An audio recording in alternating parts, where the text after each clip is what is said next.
Greetings everybody, Nathan here, and welcome to the Stingy Game Master, the series where I review free or pay what you want tabletop role-playing games, modules, and supplements to find out what gets you the most fun for your pocket change. Today, we're going to be taking a look at The Taxidermist Tale. Written by Owen Lean in 2014, this module is one of the many one-sheets that were published by Pinnacle Entertainment. One-sheets are a single page, front and back, that contain everything you need to run a session of Savage Worlds. These can be downloaded 100% free on Pinnacle Entertainment Group's website, link in the description below.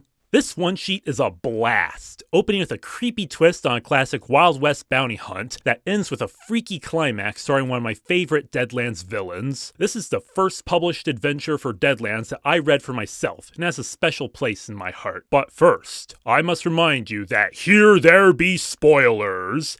If you are going to be playing this case for yourself, go no further. So our story begins with Chester McShane, a hunter and taxidermist who was making decent business until local woodsman Zeke Boone showed up and started selling better taxidermy for lower prices. McShane, not taking kindly to local competition, hired the local band of outlaws, Lightning Kenny and the Hurricanes, which sounds like a great old-timey band name, to go rough up Boone and threaten him into working for McShane. And sure enough, it worked. Boone started selling his taxidermy to McShane for dirt cheap, and in turn McShane sells the taxidermy that Boone makes, claiming it to be his own. Moreover, McShane stiffed the outlaws on their pay because this guy just loves money that much. But what McShane doesn't know is that the outlaws accidentally killed Boone when they were roughing him up, and now he's come back as a vengeful monster with the power to create living taxidermy. The players come in when they learn McShane put out a $250 bounty on Lightning Kenny and the Hurricanes, who have robbed a stagecoach carrying McShane's money and one of his taxidermied wolves, as revenge for getting stiffed. Pouring through a local newspaper or asking around town points heroes to an abandoned mineshaft north of town. The module does not have any state or town listed as a default, which means you can go ahead and set this module anywhere in the Weird West that you see fit. Like if you're doing a campaign, you just have this be some town that they happen to drive through, or if this is a one-shot, you can put in any state you like. When the posse arrives, they will learn the outlaws were all killed in their sleep by wolves. What a waste of a good name. They find the taxidermy mount with McShane's name on it, but no sign of the wolf that's supposed to be on it. A survival roll will find wolf tracks leading off of the taxidermy mount, but no wolf tracks leading towards it. The posse might go follow the wolf tracks, or they might head back to town. Either way, they'll come face to face with the living taxidermied wolf. It has fake glass eyes and stuffing instead of blood, but its claws and fangs are still plenty sharp. This wolf, like all of Boone's living taxidermy, has the Construct special ability tacked onto the relevant animal stat block from the core book, which means that's tougher and recovers from shaken more easily than a flesh and blood wolf. When the posse reports back to McShane, he will be thoroughly disturbed by a description of an animate wolf, and a persuasion or intimidation roll can get him to confess the whole awful story. But before he can say where they can find Boone, the coyotes mounted up behind him spring to life and attack. They'll try to tear McShane apart, but hopefully the posse can handle them. Afterwards, they can learn either from McShane's confession or from a letter in his desk that Boone is living in a cabin in the woods.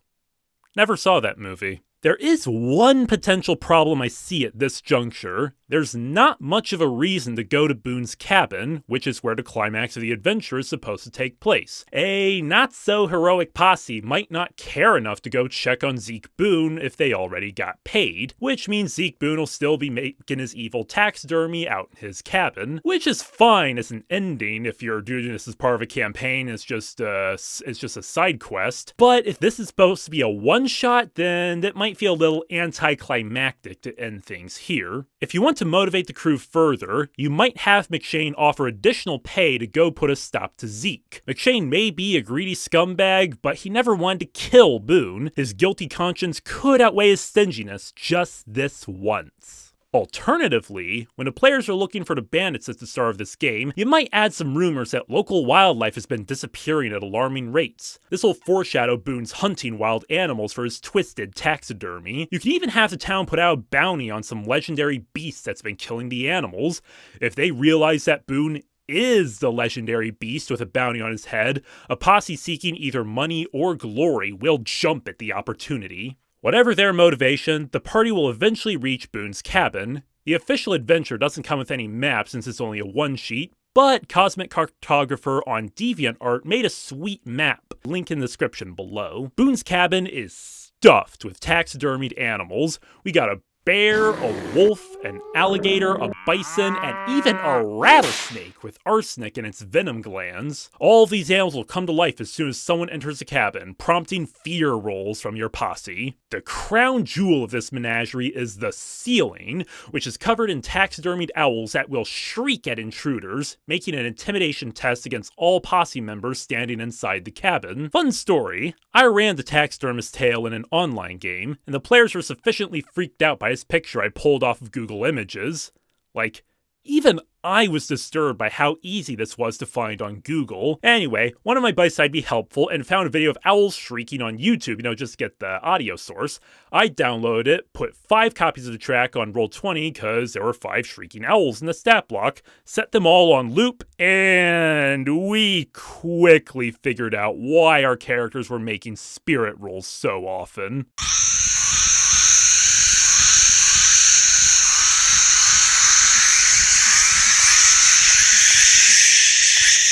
After 2 rounds of combat, Zeke Boone bursts in through the door, enraged at the destruction of his taxidermied animals. I assume he came back from a hunting trip, so you might add detail he has a deer slung over his shoulder or something to explain why he wasn't in his cabin when the posse came a-callin'. More importantly, Zeke Boone is no longer human. He's become this hulking chimera of animal parts with horse hooves and deer antlers and bear claws. This guy's awesome. I immediately think of the Leshy in The Witcher 3 Wild Hunt, which I know has nothing to do with the actual Leshy from Slavic folklore, but it's still a cool design. The stat block has Boone wielding his Winchester rifle, but I think it's kind of silly for him to use a rifle when he's got bear claws.